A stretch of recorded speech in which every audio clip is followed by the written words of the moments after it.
வணக்கம் நண்பர்களே. இன்றைக்கி நம்ம இந்த வீடியோவில் இயக்குனர் கார்த்திக் சுப்புராஜ் அவரோட இயக்கத்தில் வெளிவந்திருக்கிற ரெட்ரோ அந்த படத்தோட ரிவ்யூ தான் பார்க்க போகிறோம். இதில் சூர்யா, பூஜா ஹெக்டே, நாசர், ஜோஜோ ஜார்ஜ் மற்றும் பலர் நடிச்சிருக்காங்க. பிரகாஷ்ராஜ், அப்புறம் இந்த படத்துக்கு சந்தோஷ் நாராயணன் மியூசிக் பண்ணியிருக்கிறாரு.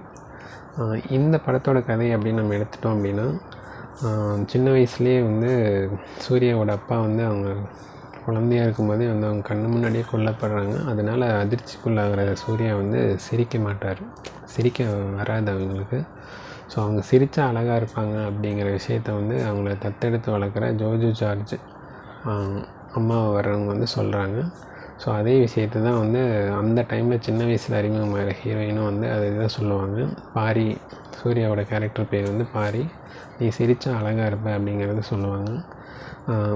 ஸோ ஜோஜோ ஜார்ஜ் ஒரு கேங்ஸ்டராக பண்ணியிருக்காங்க.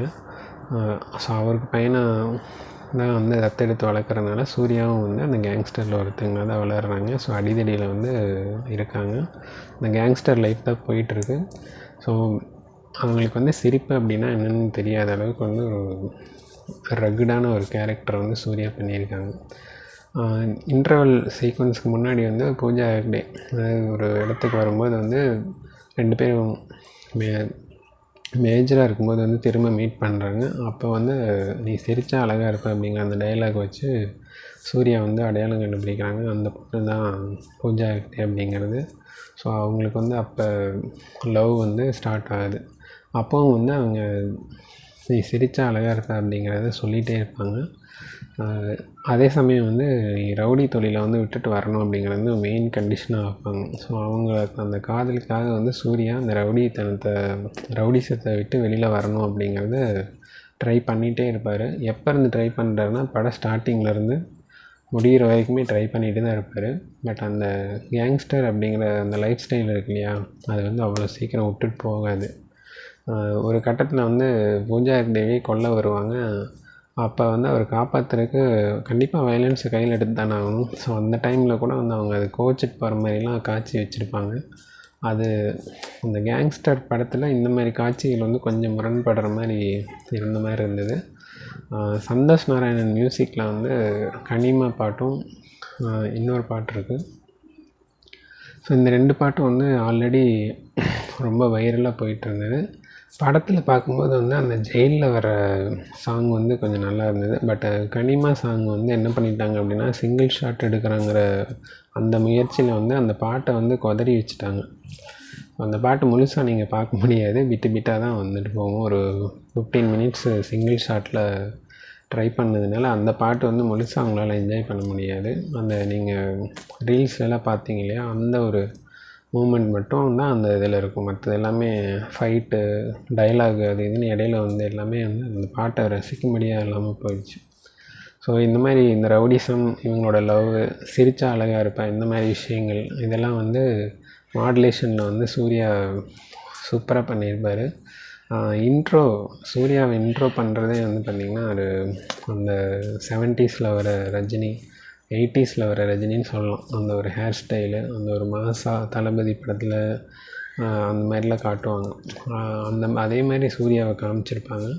அது மாதிரி டைட்டில் கார்டு போடும்போது அந்த ட்ரெயினில் வர ஃபைட் சீனில் அந்த கார்ட்ஸை மாற்றுவாங்க. எப்படி கேங்ஸ்டராக ட்ரான்ஸ்ஃபார்ம் ஆகுறாங்க அப்படிங்கிறது டைட்டில் கார்டு போடுறது எல்லாமே ரொம்ப ரசிக்கும்படியாக இருந்துச்சு. ஸோ இந்த மாதிரி இந்த கேங்ஸ்டரு இவங்க லவ்வுக்காக அந்த கேங்ஸ்டர் லைஃப்பை விடுறது மாதிரி இந்த ஃபஸ்ட் ஹாஃப் போகுது. ஃபஸ்ட் ஹாஃப்க்கு அப்புறம் சூர்யா இந்த இடத்த விட்டு அதாவது பிரிஞ்சு போயிடுறாங்க லவ்லேருந்து. பூஜா ஹெக்டே எங்கே இருக்காங்க அப்படின்னா, அந்தமானில் ஒரு இடத்துல இருக்காங்க அப்படின்னு தெரிஞ்சுக்கிட்டு, ஸோ அங்கே போய் சமாதானப்படுத்தலாம் அப்படின்ட்டு அங்கே போகிறாரு. அங்கே போகும்போது தான் சூர்யா யார், என்ன பர்பஸ்க்காக அங்கே வந்திருக்கோம் அப்படிங்கிறத தெரிஞ்சுக்கிறாங்க. ஸோ அங்கேயும் பார்த்திங்கன்னா வயலன்ஸ்னு சொல்லிட்டு அங்கே ஒரு கிங் இருக்காங்க. அங்கே ஒரு பழங்குடி மக்கள் வாழ்ந்துட்டுருக்காங்க. அவங்களோட லைஃப் ஸ்டைல் என்ன அப்படிங்கிறதெல்லாம் டீட்டெயிலிங் பண்ணாமல் அந்த கிளாடியேட்டர் மூவிலெலாம் வரும் இல்லையா, அந்த மாதிரி ஸ்டேஜ் சவுண்டு, ஸ்டேஜ் ஃபைட்டு இதெல்லாமே வச்சு பயங்கரமாக பண்ணியிருந்தாங்க. அது எந்த அளவுக்கு ஒர்க் அவுட் ஆகிருக்கு அப்படிங்கிறது நமக்கு அது ரொம்ப ஃபிட் ஆகலைன்னு வச்சுக்கோங்களேன். ஸோ அந்த ஃபைட் சீன்லாம் அவ்வளோ ரசிக்கும்படியாக இல்லை. ஒரு தடவை வந்திருந்தால் பரவாயில்ல, பட் அந்த படத்தோட லென்த்து 2.25 மணி நேரம் அப்படிங்கிறதுல கிட்டத்தட்ட அரை மணி நேரமே வந்து அந்த ஃபைட் சீக்வென்ஸை வந்து எடுத்துகிட்ருப்பாங்க. ஸோ அதெல்லாமே வந்து எந்த அளவுக்கு ரசிக்கும்படியாக இருந்துச்சு அப்படிங்கிறது வந்து நமக்கு தெரியல அப்படின்னு வச்சுக்கோங்களேன். மற்றபடி அந்த படத்தோட கிளைமேக்ஸில் வந்து இந்த முக்கியமான விஷயத்த சொல்லணும். ஜோர்ஜ் ஜார்ஜுக்கும் சூர்யா வந்து எப்படி வில்லனாக மாறுறாரு அப்படின்னா, அவங்க கடத்தலில் ஈடுபட்டிருக்கிற ஒரு கண்டெய்னரை வந்து சூர்யா வந்து மறைச்சி வச்சுருவார், கோல்டு ஃபிஷ்ஷுன்னு சொல்லிட்டு. அந்த கோல்டு ஃபிஷ் என்னங்கிறத கிளைமேக்ஸ் வரைக்கும் ரிவீல் பண்ணாமல் கிளைமேக்ஸில் ரிவீல் பண்ணது வந்து கொஞ்சம் சஸ்பென்ஸ் மெயின்டெனன்ஸ் வந்து நல்லா இருந்தது அந்த எலிமெண்ட்டு. பட் அந்த கோல்டு பீஸ் சஸ்பென்ஸ் ரிவீல் பண்ணதுக்கப்புறம் நமக்கு வந்து அது புஸ்வானமாக தான் தெரியுது. நாம் என்ன நினச்சோம், ஒரு கோல்டு பிஸ்கட் அந்த மாதிரி ஒரு கண்டெய்னரை பதுக்கியிருக்காங்க அப்படி தான் நினைப்போம். பட் அங்கே என்ன அப்படிங்கிறது கிளைமேக்ஸ் நீங்கள் பார்த்து தெரிஞ்சுக்கங்க.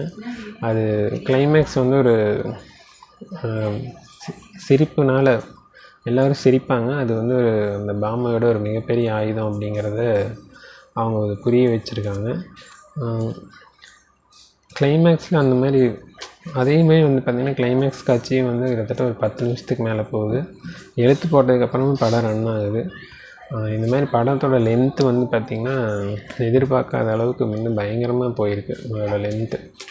ஸோ அதனால் வந்து பார்த்திங்கன்னா இந்த படம் ஓவராலாக எப்படி இருக்குது அப்படின்னு பார்த்தீங்கன்னா, கார்த்திக் சுப்ராஜ் இதுக்கு முன்னாடி வந்து ஜிகிர்தண்டா ட்ரிபிள் எக்ஸ் இந்த 2 பார்ட்டுமே வந்து நமக்கு ரொம்பவுமே பிடிச்சிருக்கும் அவரோட டைரெக்ஷன்.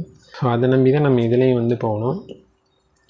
இந்த படத்துக்கு நம்ம அதே நம்பிக்கையோடு போய் பார்த்துட்டு இருக்கும்போது என்னாச்சு அப்படின்னு பார்த்திங்கன்னா, இந்த படத்தில் வந்து சூர்யாவோட பெர்ஃபார்மன்ஸ் தாண்டி வேறு எதுவுமே வந்து ஒரு திரைக்கதையோ ஒரு திரைக்கதை அப்புறம் வேறு என்ன சொல்கிறது, மற்றவங்களோட பெர்ஃபார்மன்ஸ் இதில் யார் கரெக்டான வில்லன் அப்படிங்கிறதே வந்து பெருசாக ஸ்ட்ராங்காக ஐடென்டிஃபை பண்ணவே இல்லை. வந்து போயிட்டே இருக்காங்க அப்படிங்கிற மாதிரி தான் இருந்துகிட்டு இருந்தது. ஸோ அதெல்லாமே போர் அடிக்கிற மாதிரி இருந்தது. ஓவராலாக இந்த படம் எப்படி இருக்குதுன்னு கேட்டிங்க அப்படின்னா, ஃபஸ்ட் ஹாஃப் வந்து உங்களை மேனேஜ் பண்ணி கொண்டு போயிடும். பட் செகண்ட் ஹாஃப் வந்து கொலையாக கொண்டிருக்காங்க அப்படிங்கிறது தான் நம்ம சொல்லணும். பட் எனிஹவ் சூர்யா எப்போ கம்பேக் கொடுப்பார் அப்படிங்கிறத நம்மளும் வெயிட் பண்ணி பார்க்கலாம். உங்களுக்கு டைம் பாஸ் ஆகலை அப்படின்னா வந்து கண்டிப்பாக நீங்கள் இந்த படத்தை வந்து பார்க்கலாம் ஒரு தடவை தேட்டரில்.